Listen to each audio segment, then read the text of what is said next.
اللہ تعالیٰ نے اس دن موسیٰ علیہ السلام کی قوم کو فرعون سے نجات دی۔ صبح 10 جو محرم ہے، جو یہودی اس دن روزہ رکھتے تھے، جن کی مخالفت میں اللہ کے رسول صلی اللہ علیہ وسلم نے روزہ رکھا، وہ کیوں رکھتے تھے؟ کیونکہ اس دن اللہ تعالیٰ نے بنی اسرائیل کو، ہم سے پہلے مسلمانوں کو، ہم سے پہلے انبیاء کو ماننے والوں میں سے ایک نبی کو، برگزیدہ اولوالعزم نبی کو ماننے والے ایک قوم جو موسیٰ علیہ السلام کی قوم تھی، ان کو اللہ نے آزادی دی تھی۔ وہ ہم سے پہلے ایمان لانے والوں کو آزادی دی تھی، اور اس فرعون کو اور اس لشکر کو ہلاک کیا تھا۔ گویا ایول کو، برائی کو اللہ تعالیٰ نے ختم کیا تھا اس دن۔ لہٰذا اس اعتبار سے یہ ایک عظیم دن ہے، اور اللہ کی جو ہے احسانات یاد دلاتا ہے یہ دن۔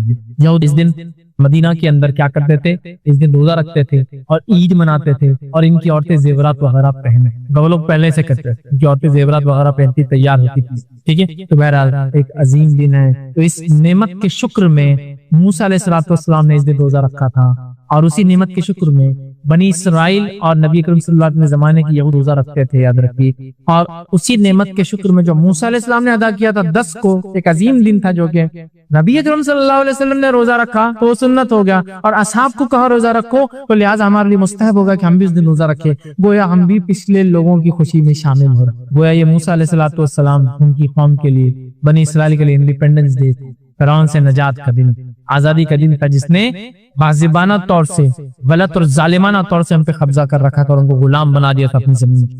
جن کے بارے میں صرف سن کر ہماری عقلیں تعجب کرتی ہے، یہ ستارے جھڑنے والے ہیں، یاد رکھیے ستارے جھڑ جائیں گے۔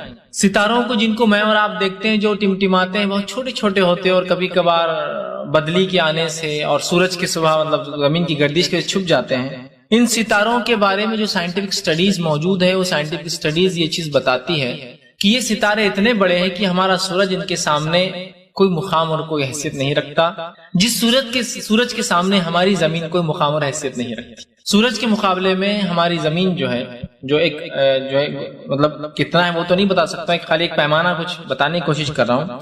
جوپیٹر بول کر ایک جو سیارہ ہے، وہ سیارے کے اندر ہماری دنیا جیسی 1300 دنیایں آتی ہیں، جو کہ ایک بہت چھوٹا سا ایک سیارہ ہے، ملکی وے دودیا گیلیکسی جس کو بولتے ہیں، ملکی وے گیلیکسی کا۔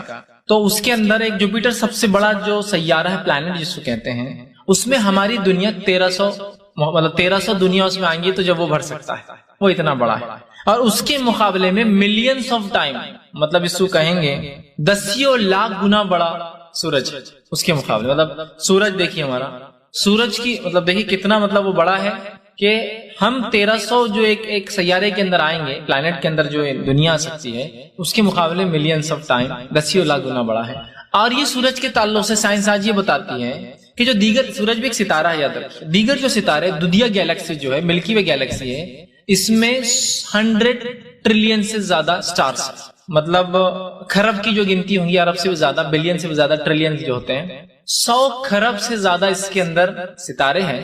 جن ستاروں کو اگر سورج کے مقابلے میں ماپا جائے تو کچھ ستارے تو ایسے ہیں جس کے اندر کروڑوں گنا جو ہے سورج جب آئیں گے تو وہ ایک ستارے کا مقابلے سے، تو سورج جو ہے وہ اتنا چھوٹا ہے ان ستاروں کے مقابلے میں، جس کو ہم جو چمکتا ہوا صرف دیکھتے ہیں، کہ ویسے لاکھوں اور کروڑوں سورج مل کے وہ ایک ستارہ بناتے ہیں، جو اتنے بڑے ہیں، جن میں سے ادنا 1,25,000 میل فی سیکنڈ کی رفتار سے بھاگتا ہے، ادنا سے ادنا، جو دنیا میں آگے کبھی کبھی گر جاتے ہیں چھوٹے چھوٹے، تو وہ یہ رفتار سے گرتے ہیں کہ گویا اگر آپ خلا میں ہوں اور آپ کے جسم میں سے اس کا ایک ذرہ جائے تو وہ چیر کے گولی تو بہت کم تیز ہوتی ہے، وہ کب نکل جائے گا انسان کو پتہ نہیں، اس کا جسم پھٹ جائے گا پورا، اتنی رفتار سے دوڑتے ہیں۔ ان ستاروں کے تعلق سے اللہ فرما رہا ہے جن کی حیثیت قیامت کے روز، چونکہ وہ منظر ہی ایسا ہوگا اور وہ گھڑی اور وہ وقت ہی ایسا ہے، وہ جھڑنے لگیں گے، اپنے مقامات کو چھوڑ کر گرنے لگیں گے، یا جو ہے ایک رفتار سے ایک مقام کی طرف جو بھاگ رہے ہیں وہ جمع ہونے لگیں گے۔ تو کہا اذا الکواکب انتصرت،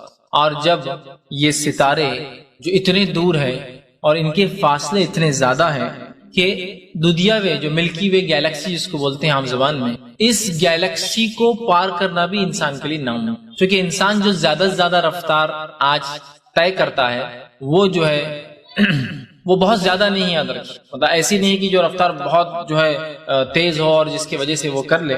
راکٹس جو ہوتے ہیں جن کو خلا میں چھوڑا جاتا ہے، وہ راکٹس سب سے زیادہ تیز چیز جس کو انسان دیکھتا ہے یا جس میں انسان سواری کرتا ہے، جس کے لیے اتنا خرچ کرنے کے باوجود وہ 25,000 میل فی سیکنڈ کی رفتار سے بھاگتا ہے۔ لیکن ہماری جو کائنات ہے اور ستارے جس خلا کے اندر جس سائز کے اور جو جتنے بڑے ہیں، ایک ستارے سے دوسرے ستارے جانے کو اربوں اور خربوں سال لگتا ہے، لائٹ ایئرس، مطلب روشنی کی رفتار سے اگر کوئی دوڑے جس کی رفتار 1,86,000 میل فی سیکنڈ کی ہوتی ہے، 1,86,000 میل فی سیکنڈ کی ہوتی ہے روشنی، تو ویسے اربوں اور خربوں سال ایک دوسرے سے دور ہے۔ اور معاف کرنا، 25,000 میل فی جو ہے گھنٹے کی رفتار سے جو ہے انسان آج چل سکتا ہے، 25,000 میل فی گھنٹہ جس سے راکٹ چلتے ہیں، یہ جو ہے انسان کی رفتار ہے۔ اور ایک ستارے دوسرے ستارے اربوں اور خربوں سال دور ہیں، وہ ستارے جو ہے جھڑنے لگیں گے، گر جائیں گے، اپنی خلا جس جو ہے آربٹس کے اندر جو اللہ رب العزت نے راستے ان کے لیے طے کر رکھے جن میں وہ گھومتے دن اور رات، اور ایک قسم سے وہ تیرتے ہیں خلا کے اندر، اسپیس کے اندر، یہ ستارے اپنے مقامات کو چھوڑ دیں گے اور جھڑ کر جو ہے نیچے گرنے لگیں گے۔ یہ ہے قیامت، اور یہ اس کی ہولناکی، اور یہ اتنی خطرناک چیز ہوگی۔ تیسری آیت نے فرمایا وَإِذَا الْبِحَارُ فُجِّرَتْ، اور جب سمندر بہہ نکلیں گے، مطلب سمندر اپنے پیمانوں کو، اپنی حدوں کو، اپنے باؤنڈریز کو چھوڑ کر نکل جائیں گے۔ اور یہ ہم سب جانتے ہیں سمندر اپنی حدوں کو سوائے کسی بڑی گھٹنا کے، بڑے واقعے کے کبھی نہیں چھوڑتے۔ ہمارے نالے ندیاں اوپر نیچے ہوتے، سمندر کا لیول کبھی، اس کا ایک اسپیسیفک لیول ہے، ہائی ٹائڈز اور لو ٹائڈز، اس سے اوپر نہیں ہوتا ہے سوائے کوئی بڑی گھٹنا یا واقعے کے، جیسے کہ کوئی سونامی، زلزلہ آ جائے سمندر میں، تو تب وہ زلزلے کی وجہ سے پانی نکلتا ہے اور اس کی حدوں سے باہر آتا ہے، ورنہ عمومی طور سے سمندر اپنی جگہوں کو چھوڑتے نہیں، ان کا ایک فکس وہ ہے، اور اتنا لیول تک آتے ہیں، پیمانے تک، اس کے بعد نیچے چلے جاتے ہیں، پھر اوپر آتے ہیں۔ تو وہ ہولناکیاں ایسی ہوں گی قیامت کی کہ سمندر جو ہے بہہ نکلیں گے، اپنے حدود کو چھوڑ دیں گے، یا پھر وہ ہولناکی، وہ منظر ایسا ہوگا، نقصان ایسا ہوگا، یا پانی اس رفتار سے یا زمین اس رفتار سے کھینچی جائیں گی، یا دنیا یا کائنات اس رفتار سے ایک طرف جائیں گی کہ اس کا نتیجہ یہ ہوگا کہ سمندر اپنی جگہ چھوڑ کر بہنے لگ جائیں گے۔ مطلب جس رفتار سے وہ بہتے ہیں، جس لیول تک سمندر چڑھتے اور آتے ہیں، وہ اس مقام کو چھوڑ کر بہنے لگیں گے اور آگے بڑھ جائیں گے۔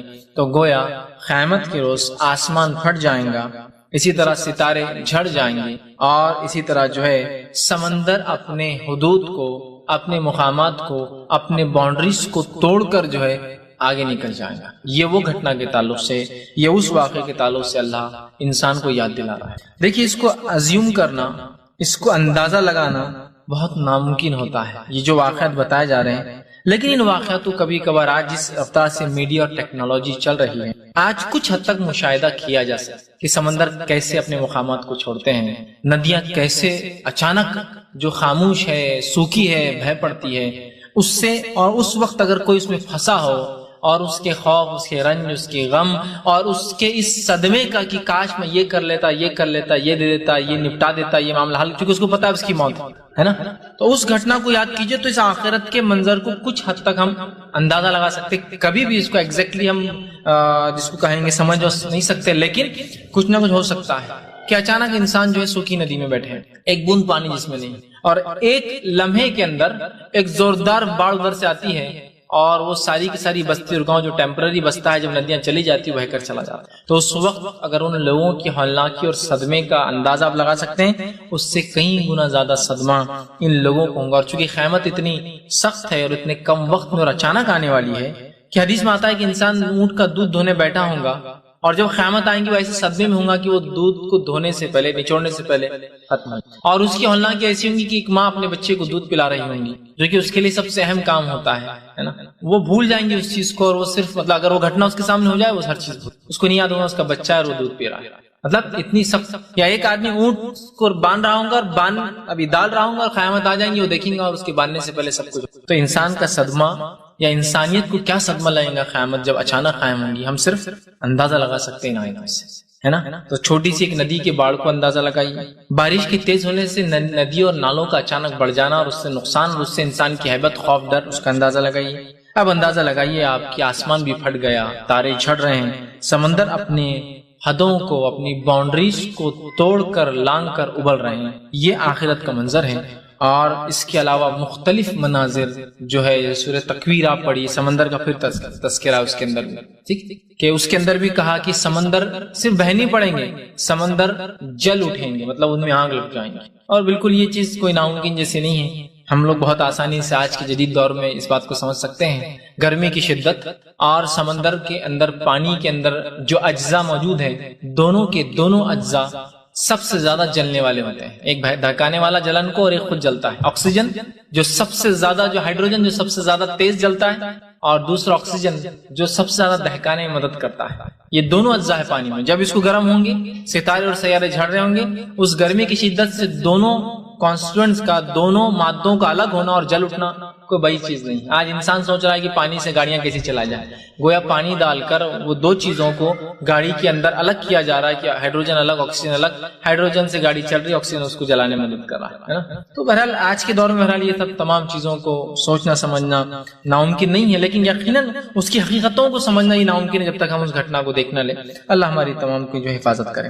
اب دیکھیے چوتھی آیت میں کیا فرمایا، وَإِذَا الْقُبُورُ بُعْثِرَتْ. یہ تو ہوا کائنات کا حال. چلیے اس سے انسان ختم ہو رہے اور مر رہے نہیں، آپ ختم ہو رہے اور مر رہے ہیں انسان، لیکن دوبارہ اٹھ رہے ہیں ایک حساب کے لیے. تو کہا وَإِذَا الْقُبُورُ بُعْثِرَتْ، اور جب خبریں اکھاڑ دی جائیں گی، انسان کھڑا ہوگا.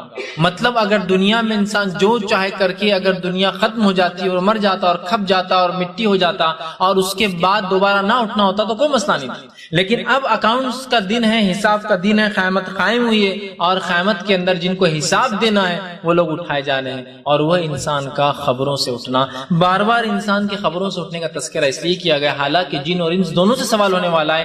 جن جو ہے ایک مختلف دنیا میں رہتے ہیں جن کو ہم سمجھ نہیں پاتے، اس لیے اللہ نے انس کا ہمارا تذکرہ کیا. ہم کیسے اٹھیں گے، ان کا اکاؤنٹس کیسے ہوں گا وہ الگ جانتے ہیں، اللہ بہتر جانتا. لیکن ہمارا اکاؤنٹس ایسا ہونے والا، ہم اپنی خبروں سے اٹھیں گے. وہ بھی ہو سکتا ہے اپنی خبروں میں ہو، واللہ عالم کیسے. تو کہا جب خبریں اکھاڑ دی جائیں گی، مطلب گویا اکھاڑ دی جائیں گی سے آپ تھوڑا سوچیے. مطلب ایک چیز لگی ہوئی ایک جگہ، ایک کیل ٹھکی ہوئی اور اسے کھینچ دیا جائے تو کیا نتیجہ ہوتا ہے. تو اسی طرح مردے اپنی خبروں میں سو رہے ہیں اور اچانک انہیں نکالا جا رہا ہے. یہ مانا جب خبریں اکھاڑ دی جائیں گی مطلب اٹھ رہے ہیں. اور حدیث میں آتا ہے کہ انسانیت اتنی دنیا میں آئیں گی، اتنی پنپیں گی، اتنے جیئیں گے اور اتنے مریں گے کہ ایک ایک جگہ سے زمین کے خطے سے یا کی خبر سے 70 ہزار لوگ اٹھ کر آئیں گے. مطلب دنیا کے اندر لوگ پیدا ہوں گے اور مریں گے، پیدا ہوں گے اور مریں گے اس تعداد میں کہ ساری دنیا انسانی جسم اور مردوں اور اس سے رہیں گی کہ ایک ایک جگہ سے کی قبر سے ایک ایک حصے سے دنیا کی 70 ہزار لوگ نکل کر آئیں گے جن کا حساب کتاب ہے. تو اکھاڑ دی جائیں گی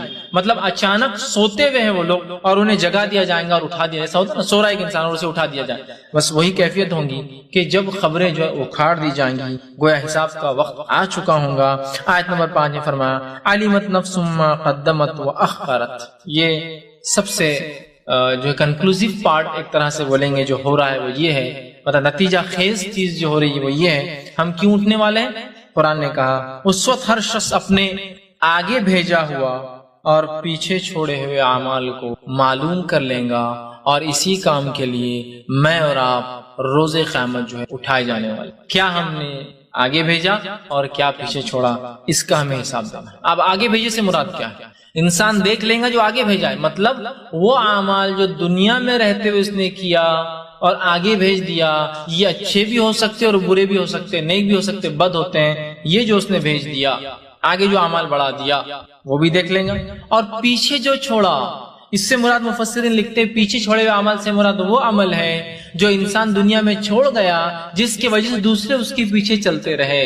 تو یہاں دیکھیے انسان جو آگے بھیجا اور جو پیچھے چھوڑا. اس کا دوسرا معنی یہ ہو سکتا ہے جو آگے بھیجا جو نیکیاں کی، جو پیچھے چھوڑا جو نیک کام پیچھے چھوڑ کر آیا جس کی وجہ سے دنیا یا انسانیت نے اس سے فائدہ اٹھایا. اب یہ اچھا بھی ہو سکتا ہے یا برا بھی ہو سکتا ہے، گڈ اور بیڈ دونوں ہو سکتا ہے. تو انسان وہ دیکھ لیں گا. تو گویا اس صورت کا کنکلوزیو پارٹ یہ ہے کہ ہمیں اٹھنا ہے، اور اٹھنے کے بعد ہر شخص نے جو آگے بھیجا جو پیچھے چھوڑا ہے اس کا جواب دینا ہے. بس اسی کے لیے اللہ نے قیامت کے پورے مناظر، پوری ہولناکیاں بیان کی کہ تم اس سب چیزوں کو سمجھ لو، اس لیے کہ تمہیں اٹھنا ہے اور اٹھنے کے بعد ہمارے پاس آنا ہے.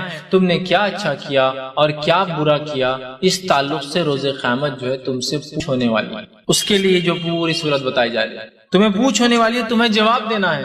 مطلب یہ ہوا کہ دنیا میں جو کچھ انسان کر رہا ہے یہ سب بیکار ہے یاد رکھیے سوائے اچھے اعمال کے، اس لیے کہ جو چیز آخرت میں کام آنے والی وہ اعمال ہے جو آگے بھیجا اور جو پیچھے رکھا، اور ظاہر سی بات ہے آگے جو بھیجا اچھائیاں وہی کام کیے، پیچھے جو چھوڑا اچھائیاں وہی کام کیے، دونوں کے برائیاں اور گناہ بیکار ہے اس لیے کہ وہ نقصان دہ چیز ہے۔ تو یہاں دیکھیے اللہ رب العزت نے کہا کہ انسان سب کچھ دیکھ لے گا جو کر کے آیا اور جو پیچھے چھوڑ کر آیا، تو اب مجھے اور آپ کو جس چیز پر غور کرنا اور فکر کرنی ہے وہ یہ ہے کہ میں نے آگے کیا بھیجا اور میرے پیچھے میں کیا چھوڑ کر جا رہا ہوں، بس یہ اصل چیز۔ میں نے آگے کیا بھیجا مطلب اعمال کے اعتبار سے میں نے کیا آگے بھیجا، اور پیچھے کیا چھوڑا مانا یہ کہ میں جب دنیا سے جا رہا ہوں تو کیا میں نے کوئی اچھائیاں چھوڑی ہے جس کے اوپر لوگ چلتے رہے، جس کا ثواب مجھے ملتا رہے، یا کہیں کوئی ایسا گناہ تو میں نے پیچھے نہیں چھوڑ دیا جس کے چھوڑنے کی وجہ سے لوگ اس پہ چلتے رہے اور مجھے اس کا عذاب ملتا رہا۔ دونوں باتیں ہو رہی ہیں کہ کیا آگے بھیجا اور کیا پیچھے چھوڑا۔ تو گویا ہمیں یہ سوچنا ہے کہ کیا میں آگے بھیج رہا ہوں اور اپنے پیچھے کیا چھوڑ کر جا رہا ہوں۔ اگر ہم میں سے ہر شخص یہ سوچنے لگے انشاءاللہ عزیز تو دنیا میں ہم نیکی کرنا شروع کر دیں گے اور گناہوں سے بچنے لگے کہ آگے یہ بھیج رہا ہوں اور پیچھے کے لیے چھوڑ، اس لیے کہ ہم بغیر سوچے سمجھے بہت سی بار زندگی میں ایسے کام کر جاتے ہیں جن کام کے بارے میں ہم سوچتے ہیں اور جو اتنا نقصان دہ ثابت ہوتا ہے کہ وہ چھوٹا سا عمل جہنم میں جانے کی وجہ بن جاتا ہے۔ تو یہاں اسی طرف اشارہ کیا گیا، تو ہمیں اپنے اعمال پر غور کرنا چاہیے، کیا آگے بھیج رہے ہیں اور کیا پیچھے چھوڑ جا رہے ہیں، اس کے بارے میں بہت فکر مند رہنا چاہیے اور خوب سے خوب نیکیاں کر کے اسے آگے بھیجنا چاہیے اور خوب سے خوب ایسے نیک کام کر کے دنیا سے گزر جانا چاہیے کہ جب میں اور آپ دنیا سے چلے جائے اس کا ثواب اور فائدہ مجھے اور آپ کو ہوتا رہے۔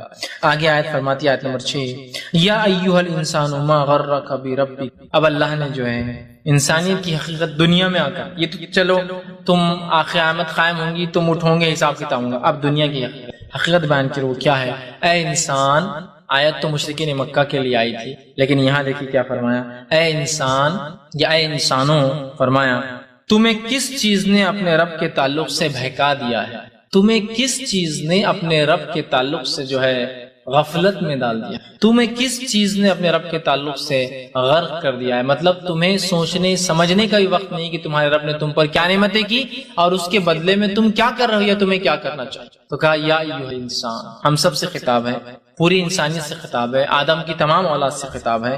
کہا یا ایھا الانسان ما غرک بربک، کہ کس چیز نے تمہیں غرق کر دیا، کس چیز نے تمہیں بہکا دیا، کس چیز نے تمہیں اس چیز کی طرف دھیان دینے سے ہٹا دیا کہ تم رب کریم کی طرف غور کرتے، اس کے دین پر چلتے، اس کے شریعت کے مطابق عمل کرتے، اس نے جو کہا اس سے عمل کرتے۔ سب سے پہلے تو انسانوں سے خطاب ہے، تو انسانوں سے میں کہوں گا تم کیوں نہیں اس پر ایمان لاتے، اور جو لوگ ایمان لائے ہوئے مسلمان ہیں کیوں تم اسلام پر عمل نہیں کرتے، یہ خطاب کر رہی ہے کہ کیوں تم یہ کام نہیں کرتے، کس چیز نے تمہیں غرق کر دیا رب کے تعلق سے، کس چیز نے تمہیں رب کے تعلق سے دور کر دیا۔ اور آج ہم دیکھیے ہماری زندگیوں کو خود انسان رب کے تعلق سے غرق ہے کہ اس نے جو ہے رب کو بھول گیا۔ آج انسانیت کو دیکھیے اللہ کو چھوڑ کر کس کس کی عبادت کر رہے ہیں، اور خود مسلمان جو اللہ کو مانتے ہیں وہ خود بھی شرک میں لگے ہیں، اور جو لوگ سمجھتے ہیں وہ اس کے شکر میں یا اس کے احکامات پر عمل نہیں کر رہے ہیں۔ کہ رب کے تعلق سے غرق ہونا یہی تو کہ مجھے حق سمجھ میں آ گیا، مجھے اللہ نے ایک مسلمان گھر میں پیدا کیا لیکن اس کے بعد بھی میں اپنی آخرت نہ بنا سکا صرف اچھے اعمال کر کے۔ اگر ایمان والے نہ ہوتے تو ایمان لانا پھر عمل کرنا بہت مشکل ہوتا ہے، سخت چیز ہوتی ہے، کبھی کبھار آزمائشوں سے گزرنا پڑتا ہے۔ یہاں مسلمان ہونے کے باوجود آپ دیکھیے ہم لوگ عمل نہیں کر رہے ہیں۔ تو اللہ نے ویسے تو تمام انسانوں سے کہا اے انسانوں کس چیز نے تمہیں رب کریم کے تعلق سے، تمہارے رب کے تعلق سے غرق کر دیا، دور کر دیا، بہکا دیا، دھیان کو ہٹا دیا اس کی شریعت سے۔ اور آج واقع میں ہماری زندگی ہم دیکھیں ہم کتنے اسلام سے دور ہیں، بتانے کی بھی ضرورت نہیں ہے اور بولنے کی بھی ضرورت نہیں، باقی تمام چیزیں تو اگر ہم دور کر دیں، عقائد اسلام میں توحید لے لیتے پتہ چل جائے کتنے لوگ مشرک ہیں ہم میں جو توحید کا صرف دعویٰ کرتے ہیں، جس کی حقیقت خود اللہ رب العزت نے سورہ جو ہے یوسف میں یوں بیان کی کہ بہت سارے لوگ اللہ پر ایمان کا دعویٰ تو کرتے ہیں الا وهم مشرکون، لیکن سوا شرک کے وہ کچھ نہیں کرتے۔ وما اکثرهم یؤمن باللہ، اکثر انسانیت میں سے لوگ اللہ پر ایمان کا دعویٰ تو کرتے ہیں الا وهم مشرکون، لیکن سوا شرک کے وہ کچھ نہیں کرتے۔ یہ ہمارا حال ہے، یہ اہل کتاب کا حال ہوا جس کی وجہ سے وہ برباد ہوئے، ان سے امامت چھین کر جو ہے عربوں کو دی گئی، نبی اکرم صلی اللہ علیہ وسلم کی بات ہے نا، انہوں نے بھی یہی کیا، آج ہم بھی یہی کر رہے ہیں کہ اللہ پر ایمان کا دعویٰ شرک کرتے ہیں۔ اور باقی انسانیت کا حال دیکھیے آپ کس حد تک جو ہے رب کو بھلا چکی، خود رب کو ماننے والوں کا اگر یہ حال ہے تو رب کو جو مانتے نہیں ان کا کیا حال ہوگا بتانے کی ضرورت نہیں ہے۔ لیکن آیت انسانیت سے خطاب کر یا انسانوں کیا چیز ہے جس نے تمہیں بہکا دیا،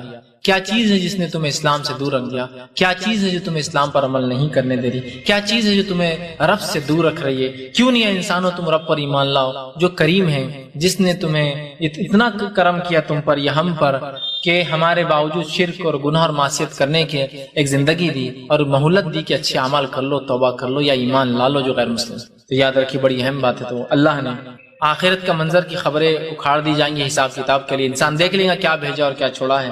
یہ منظر، یہ واقعہ، یہ گھٹنا ہونے سے پہلے تم کیا کرو؟ رب کے تعلق سے گمراہ نہ رہو، رب کے تعلق سے غافل نہ رہو، بلکہ اس پر ایمان لاؤ، اور اگر ایمان والے ہو تو اس کے مطابق عمل کرو۔ آگے فرمایا الذی خلقک فسواک فعدلک، اور اس رب کے تعلق سے کیوں تم اس کی عبادت کرو، کیوں تم اس کو نہ بھولو، کیوں تم اس کا ذکر کرو؟ اس لیے کہ اس نے تم پر عظیم نعمتیں کی، اور اس میں سے ایک نعمت ہے جس رب نے تجھے پیدا کیا، پھر ٹھیک ٹھاک کیا، پھر درست اور برابر بنایا۔ یہ اس کی نعمت کہ اس رب نے ہمیں پیدا کیا۔ اب ایک سوال انسان کر سکتے ہیں، مسلمان نہیں کریں گے لیکن عموماً انسان کرتے ہیں، لوگ کرتے ہیں، نان مسلمس کر سکتے ہیں، پر جو ہم کو پیدا کیا جس میں ہماری کوئی چوائس نہیں تھی، تو پھر ہم کو کیوں کہا جا رہا ہے کہ پیدا ہونے کے بعد یہ کام کرو؟ یہ جو نعمت ہے پیدائش کی، ہم نے تھوڑی کہا تھا اللہ سے پیدا کرو جو بعد میں سورگ اور نر، جنت اور جہنم دو، تو پیدا اس نے کیا اور پھر ہم کو سزا اور جزا بھی دیں گا۔ ٹھیک، بہت سے لوگ سوچتے ہیں ایسے کہ پیدا تو ہم چوائس سے نہیں ہوئے نا، کہ میں نے بولا تھا اللہ کو پیدا کرو۔ تو آئیے ان لوگوں کی سمجھ کے لیے، یا ہو سکتا ہے کوئی مسلمان ایسا سوچتا ہو تو ان کی سمجھ کے لیے، جس رب نے تجھے پیدا کیا، تو بھائی جب ہم نے نہیں بولا تھا پیدا کرو تو پھر ہمیں کیوں سزا اور جزا دی جائیں گی؟ تو میرے بھائی ایک مسئلے، ایک اصول کو یاد رکھ لیجیے اپنی زندگی میں، جو کہ دنیا میں بھی ہم لاگو کرتے ہیں۔ مالک سے اس کی ملکیت کے بارے میں کبھی بھی کوشچن اور سوال نہیں ہوتا ہے، لیکن جو اس کے ملکیت میں ہوتا ہے، سمجھ آپ، مالک کی ملکیت میں جو ہوتا ہے اس کا کام ہے جو اس کا مالک بولے وہ کام وہ کرتا رہے۔ جیسے مثال کے طور پر سمجھ لیجیے میں اس گھر کا، اس جگہ کا مالک ہوں، میں نے اس جگہ کو بنایا اور تعمیر کیا، تعمیر کرنے کے بعد اس پر ایک بلڈوزر چلا دیا۔ آپ لوگ مجھے کیا بولیں گے اور کیوں بولیں گے؟ زیادہ سے زیادہ آپ یہ بولیں گے کہ اتنا پیسہ تھا تو ہم کو دیتے، ہم اپنا گھر بنا لیتے، یار بنایا اور توڑ دیا۔ لیکن چونکہ میں اس جگہ کا مالک ہوں، میری ملکیت میں کیا آپ کچھ بول سکتے ہیں، مجھے عمل دخل کر سکتے کہ کیوں فیض بھائی آپ نے کیوں بنایا اور کیوں توڑے؟ ہاں آپ کے پاس اتنا تھا تو ہمیں، آپ خالی بولیں گے یار کیا آدمی کے پاس جلا رہا ہے، غریبوں کو دیتا تو یہ ہوتا وہ ہوتا۔ لیکن میری چونکہ یہ ملکیت ہے آپ چیلنج نہیں کر سکتے۔ مطلب مالک کی ملکیت کے معاملے میں ہم لوگ خاموش ہوتے ہیں، لیکن جو اس کی ملکیت میں جو اس کے ماتحت ہوتا ہے اس کا کام ہوتا ہے اس کی بات سنے، ہے نا، یہ بات ہے نا۔ تو اسی طرح اللہ ہمارا مالک اور رب ہے نا، تو لہٰذا اس نے کیوں پیدا کیا یہ اس سے سوال نہیں ہو سکتا، پیدا کر دیا، اب صرف جو وہ کہتا ہے وہ کرنا ہمارا کام ہے۔ غلام کا کام یہ ہے کہ جب اس کے آقا نے، اس کے مالک نے اسے کوئی کام دیا وہ کر لے، کیوں کروا رہا ہے یہ پوچھنا، کوشچن کرنا، یہ فطرت کے خلاف ہے۔ دنیا میں بھی نہیں کرتے، آخرت میں آپ کا باؤ سے کمپنی میں یہ کرو، آپ پوچھتے کیوں کرنے کا، تم کو کیا ضرورت ہے، اوپر کیا لگ رہا، آیا کام اپنا ہی۔ دنیا میں یہ اصول ہے، آخرت ہے۔ تو اب کوئی سوچ سکتا ہے کہ جس نے ہمیں پیدا کیا تو کیا احسان کیا؟ ہاں احسان کیا، احسان کیا، یاد رکھیے، چونکہ مالک کو اختیار ہے کچھ بھی۔ اگر اللہ تعالیٰ سوچیے ذرا، ہمیں پیدا کرتا عالم ارواح میں، اور پیدا کرنے کے بعد کچھ لوگوں کہتا تم جنتی اور کچھ لوگ کہتا تم جہنمی، ہم کیا سوچتے تب؟ کیا سوچتے ہم تب بتائیے؟ اے اللہ وہ لوگ کیوں جنت میں جا رہے اور میں نے کیا کیا؟ اور جنتی لوگ سوچتے ہم نے کیا کیا، ہم جنت میں جا رہے اور وہ کیوں جہنم میں جا رہے؟ تو اللہ کو جنت بنانا تھی، جہنم بنانی تھی، لوگوں کو ڈالنا تھا، لیکن اس نے ایک بہترین موقع دیا دنیا میں، آؤ ٹیسٹ دو، اور ٹیسٹ کے حساب سے جو تم نے کیا تم خود ذمہ دار ہوں گے، تمہارے ہاتھ میں وہی ٹیسٹ کا رزلٹ دے دیا جائے۔ اگر اللہ عالم الواح میں ہم کو پیدا کرتا تو ہم چیلنج کر سکتے اس کو؟ نہیں۔ اگر جنت اور جہنم دیتا ہم چیلنج کر سکتے؟ نہیں۔ لیکن یہ اس کا انصاف ہے کہ دنیا میں بھیج کے ٹیسٹ لے رہا ہے کہ دیکھو میں تمہیں جنت میں اور جہنم میں ڈالنے والا ہوں، یہ جنت میں جائیں گے، یہ جہنم میں جائیں گے، اللہ کو پتا بھی ہو بات، لیکن پھر بھی میں نے تم کو ٹیسٹ دیا کہ تم خود گواہ بنو اپنی نفس کے خلاف کہ اللہ ہاں ہم نے دنیا میں زندگی برباد کی تیرے احکام پہ عمل نہیں۔ سمجھے؟ اسی لیے پورے قرآن میں اور پورے حدیث کا متن اٹھا لیجئے، کہیں بھی جہنمی اللہ پر الزام یا اپنے نبیوں پہ الزام نہیں لگائیں گے۔ کیوں نہیں لگائیں گے؟ اس لیے کہ ان کا منہ ہی نہیں رہیں گا، ان کے نام عمل خود ان کے ہاتھوں میں دے دیے جائیں۔ تو یہاں کہا کہ تمہیں پیدا کیا اس نے، اس لیے تم اس کی عبادت کرو اور بہکاوے میں نہ آنا شیطان کے، اور اس کو غافل نہ ہونا اللہ سے۔ پھر فرمایا تجھے پیدا کیا، پھر ٹھیک ٹھاک کیا، ہے نا۔ پیدائش کو اگر انسان دیکھے تو وہ نطفے پانی کے خطرے سے ہوتا ہے، لیکن کتنا ٹھیک ٹھاک ہو جاتا ہے اللہ کیسے اس کو بناتا ہے، 2 پانی کے قطرے مل کر ایک انسان بنتا ہے، سب سے امیزنگ چیز ہے۔ پورے دنیا کی کریشن کو اگر غور کرے انسان، پیدائش کو، خلقت کو، جو انسان پیدا ہوتے ہیں تو ہر مخلوق پانی کے ملنے سے پیدا ہوتی ہے۔ ایک لکوڈ سے ایک سالڈ پیدا ہوتا ہے جس کے اندر مختلف اجزاء ہوتے ہیں اور وہ مختلف کام کرنے کی صلاحیتیں رکھتا ہے، اور انسان کو دیکھیے اب کیسی اس کی پیدائش عجیب ہے نا۔ تو کہا پھر تجھے ٹھیک ٹھاک پیدا کیا، پھر فرمایا پھر درست اور برابر بنا دیا، اور عدل کے ساتھ بالکل درست اور برابر۔ مطلب اگر اللہ تعالیٰ چاہتا تو اللہ نے کتنے جانور پیدا کیا، آپ دیکھیے کچھ کے چہروں پر کیسے عجیب عجیب بال ہیں، کچھ کے ناخن کیسے عجیب، یہ سب اللہ کی مخلوقات۔ کچھ کیسی کیسی چیزیں کھاتے جن کو دیکھ کر ہم تعجب کرتے، کوئی زہر کھا رہا ہے، کوئی زہر پی رہا ہے، کوئی زہر پیدا کر سکتا ہے نا۔ ان تمام مخلوقات میں انسان اپنے آپ کو دیکھے تو انسان کے چہرے پہ بال نہیں دیکھے سوائے داڑھی کے، لیکن اس کا چہرہ صاف، اس کی نظریں آپ دیکھیے دونوں سامنے ہوتی ہیں، عموماً جانوروں کی نظریں سائڈ میں ہوتی ہیں۔ اسی طرح انسانی ایک ایسی مخلوق ہے اللہ کی جو سیدھے دیکھتا ہے، باقی تمام مخلوق نیچے ہی دیکھتی ہے۔ آپ دیکھیے گردنیں دیکھیے، گائے، بیل، بھینس، گدھا، گھوڑا، جانوروں کو دیکھیے سب نیچے دیکھتے ہیں، ہمیں جو اوپر بھی دیکھ سکتے ہیں اور سیدھا دیکھتے ہیں، آنکھوں سے دونوں آنکھیں سامنے رکھ کے دیکھتے ہیں۔ اور بہت ساری ایسی عظیم نعمتیں جو جانوروں کے اندر اللہ نے دیکھ کر ہم شکر ادا کر سکتے کہ اللہ چاہتا تو اپنی مخلوق کو کیسا بھی پیدا کر سکتا ہے، خطرناک سے خطرناک۔ دیکھیے آپ کیسی مخلوق، ان کی بناوٹ، ان کی پیدائش اور ان کی زندگیاں آپ دیکھیں گے تو تعجب کرتے کیسے جیتے، کیا کیا کھاتے ہیں، کیسے رہتے ہیں۔ تو کہا تمہیں بہت ٹھیک ٹھاک بنایا اور عدل کے ساتھ بالکل برابر جیسا بنانا چاہا بنایا۔ پھر فرمایا فی ای صورت ما شاء رکبک، اللہ نے فرمایا جس صورت میں چاہا تجھے پھر جوڑ دیا، مطلب جو بہترین صورت تھی تیرے لیے لائق ہے انسان، ہم نے تجھے اس صورت میں جوڑ دیا، ویسا تجھے جو ہے بنا۔ ٹھیک، تو اس سے ایک بات پتہ چلتی ہے کہ اللہ نے انسان کو سب سے بہترین بنایا اس کی تمام مخلوقات میں۔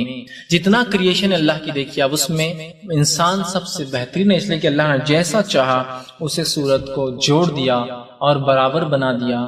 چرند پرند ہے، مختلف درندے ہیں، ان کو آپ دیکھیے، اس کے مقابلے میں اپنی تخلیق کو ہم دیکھیں تو کتنے بہترین ہم بنائیں۔